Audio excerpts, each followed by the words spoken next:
Hello, welcome to Chapter 10 of Psychology, Motivation and Emotions. So what's motivation? It's this need to direct your energy. You need to direct your energy towards a behavior, to be more specific. So there's a bunch of theories around motivation, and we covered a few. There's your instinct one, where it's just like do it and whatnot. So there's it's already like predetermined, prefixed in your mind. It's a pattern. Can't really break it. Then you got the drive theory. So your need for water and whatnot. Like if you're thirsty, you're gonna drink because you're thirsty. You need it. That I believe that falls under the drive reduction theory. And the drive reduction theory in itself is you have this need to increase something, and you also have the need to decrease something else to maintain homeostasis, or the sort of balance and whatnot.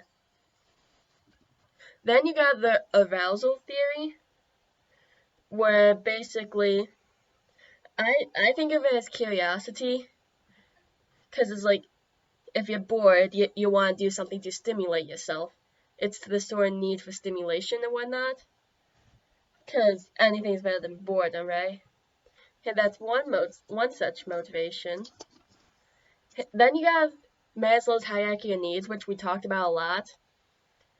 So you got your basic needs like your foods, water, shelter, and whatnot. Those will drive you to. Those could be a motivation to be able to get fed. Your basic needs, get fed, be hydrated, and whatnot. Have these hierarchy of needs are ways to motivate yourself too, basically. And yeah, there's also this one other motivation called the achievement motivation. It's sort of this need to accomplish more, having high standards or just pushing to keep going. It requires a lot of self-discipline and whatnot. It's actually not usually that common. It requires a lot of self-discipline, a lot of grit. Oh, some people would say it requires intrinsic motivation, which is doing it for the sake of doing it sort of deal instead of being paid to do it and whatnot. And yeah, there's all that. It's a lot. But we're gonna move on to emotions. So, emotions. There's 5 main ones: joy, sadness, anger, fear, disgust. Kind of reminds you of Inside Out much, but yeah, those are some 5 main ones that most people agree on. Some of them goes as far as to say there's 10 basic emotions, or that there's interconnected and whatnot. Yeah, emotions. Pretty subjective, but that doesn't mean you can disqualify them or just wipe them away or whatnot. So, here's the question. We all know emotions have physical effects on your body. If you're sad, you're crying. If you're angry, you're shaking, you're furious. Your adrenaline's going and whatnot.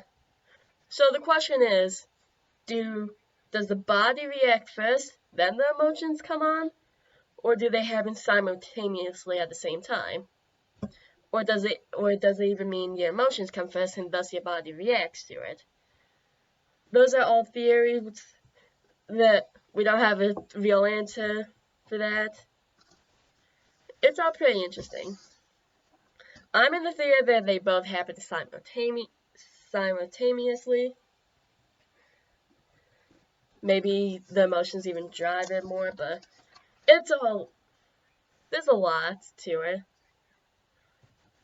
And there's also a question of whether your brain even processes these emotions before they even come out. Because you gotta admit, there's points where you don't even think and you're angry.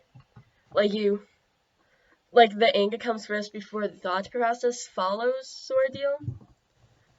It's actually been proven that like your simpler emotions like anger, joy, sadness, and whatnot don't necessarily have to go through the thought process, but more complex emotions like love and hatred do. So that's interesting.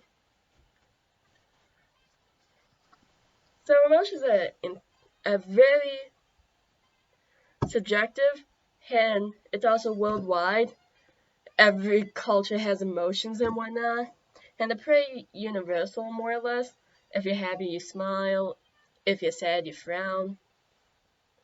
Or if you're angry, your eyebrows scrunch together and whatnot. Those are pretty universals. Those don't change between cultures much. What changes between cultures is how much you show it, or how much you show it, why you show it, and whatnot. So like you'll never catch somebody like frowning when they're happy because that's not the body's natural reaction. It's there's actually one little fact that I saw in the book where even blind people have like similar facial expressions despite the fact they never seen somebody smile. And yeah, pretty interesting. So across cultures it's pretty similar. The only difference is how much they show it and whatnot. Like men, it's a common gender conception that men aren't as emotional as women, but if you go into a culture where it's more expressive, then I'm sure you'll find men who do that more. And it's pretty interesting. And you also got these feedback effects, feedback loops.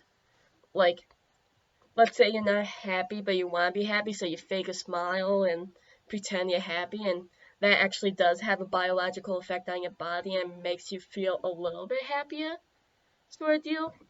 It's sort of like the fake it till you make it theory, and it's been shown to have actual effects. So that's cool. And yeah, motivations, emotions, it's all interesting.